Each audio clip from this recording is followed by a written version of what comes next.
এই রেসিপিটা গরম ভাতের ওপর থাকলে মাছ মাংস কোনো কিছুরই প্রয়োজন হবে না।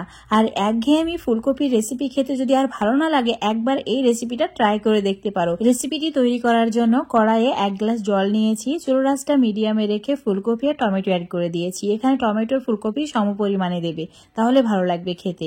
ঢাকা দিয়ে 5 মিনিট ভালো করে সেদ্ধ করে নিয়েছি। ফুলকপির টুকরোগুলো যদি খুবই শক্ত মনে হয় তাহলে আরো একটু সময় ধরে সেদ্ধ করে নিতে হবে।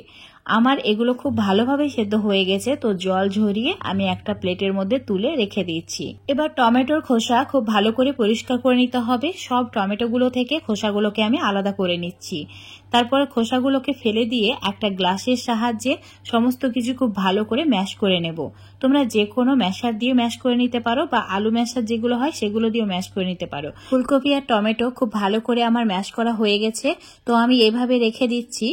এবার আমি একটা ছোট বাটির মধ্যে 1 চামচ মতো নিচ্ছি গোটা জিরে, আর নিচ্ছি 1 চামচ কালো সর্ষে, অবশ্যই কালো সর্ষেই নেবে, আর দিলাম 4-5 টুকরো মতো আদা আর 3টি কাঁচা লঙ্কা। এবার এটার একটা পেস্ট তৈরি করে নিতে হবে। ঠিক এরকম একটা পেস্ট বানিয়ে নিয়েছি।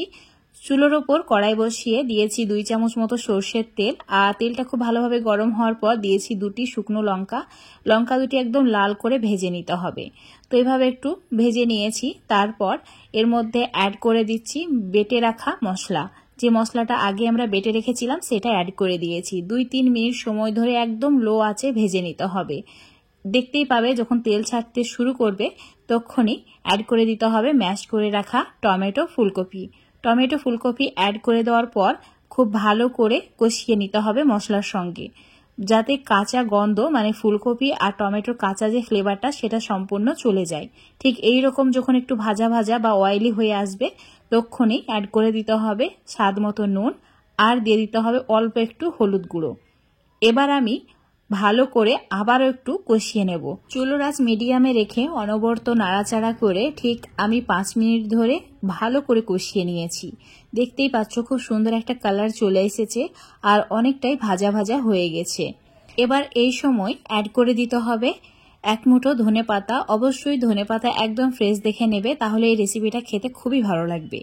এইভাবে আরো 1-2 মিনিট মিশিয়ে নিচ্ছি। যখন এই মিশ্রণটা এইরকম শুকনো শুকনো হয়ে আসবে তখন এর মধ্যেই দিয়ে দিতে হবে 2 চামচ মতো সরষের তেল। তেল দেওয়ার সঙ্গে সঙ্গে চুলোটাকে অফ করে দিয়ে নাড়াচাড়া করতে হবে। অবশ্যই চুলোটা অফ রেখেই নাড়াচাড়া করবে, তাহলে ফ্লেভারটা খুব ভালো আসবে। সর্ষের তেলের যে কাঁচা স্মেলটা সেটা এই রেসিপির জন্য একদম পারফেক্ট। এখানে আমি সমস্ত মশলাই আমার প্রয়োজন বুঝে অ্যাড করেছি, তোমরা তোমাদের প্রয়োজন বুঝে কম বেশি করে অ্যাড করে নিতে পারো। ফুলকপি টমেটোর রেসিপিটা আমার রেডি হয়ে গেছে, আমি এখন এটাকে সার্ভ করে নিচ্ছি। শীতের দুপুরে গরম ভাত আর তার উপরে এইরকম একটা রেসিপি, আর কি কোনো কিছু লাগবে? আমার তো লাগবে না, এটা দিয়ে আমি সব ভাত খেয়ে ফেলবো। দুর্দান্ত স্বাদের এই রেসিপিটা অবশ্যই একবার ট্রাই করে দেখবে। আশা করছি রেসিপিটা দেখে ভালো লেগেছে। ভালো লাগলে অবশ্যই লাইক শেয়ার কমেন্ট করে দেবে। ফেসবুক পেজ থেকে দেখলে অবশ্যই পেজটাকে ফলো করে নেবে। ইউটিউব থেকে দেখলে চ্যানেলটাকে সাবস্ক্রাইব করে রাখবে আরো এরকম নতুন সহজ আর সিম্পল রেসিপি পাওয়ার জন্য। তো বন্ধুরা বাড়িতে একবার হলেও ট্রাই করে দেখবে।